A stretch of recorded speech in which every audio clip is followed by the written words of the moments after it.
करवीर निवासिनी श्री अंबाबाई देवीच्या दर्शनासाठी भाविक आणि पर्यटकांची नेहमीच गर्दी असते।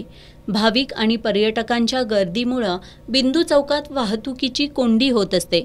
त्यामुळे बिंदू चौक इथली पार्किंग व्यवस्था बंद करून ती व्हीनस कॉर्नर परिसरातील गाडी अड्ड्याच्या भागात करावी, तसंच बहुमजली पार्किंग इमारतीचं काम अपूर्ण ठेवणाऱ्या ठेकेदार आणि अधिकाऱ्यांवर कारवाई करावी, अशी मागणी कोल्हापूर शहर आणि जिल्हा नागरी कृती समितीच्या वतीनं महापालिकेचे अतिरिक्त आयुक्त राहुल रोकड यांच्याकडे निवेदनाद्वारे करण्यात आली आहे।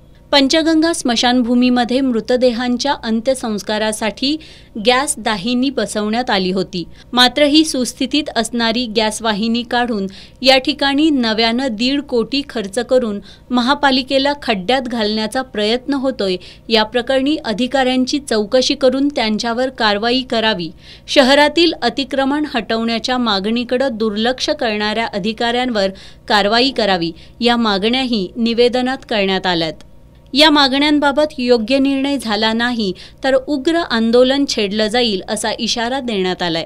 यावेळी उपायुक्त साधना पाटील, शहर अभियंता नेत्रदीप सरनोबत, उपशहर अभियंता NS Patil, estate officer Vilas Salokhe, कृती समितीचे अशोक पोवार, रमेश मोरे, राजाभाऊ मालेकर, प्रकाश आमते, अजित चव्हाण, गौरव लांडगे, राजेश वरक यांच्यासह नागरिक उपस्थित होते।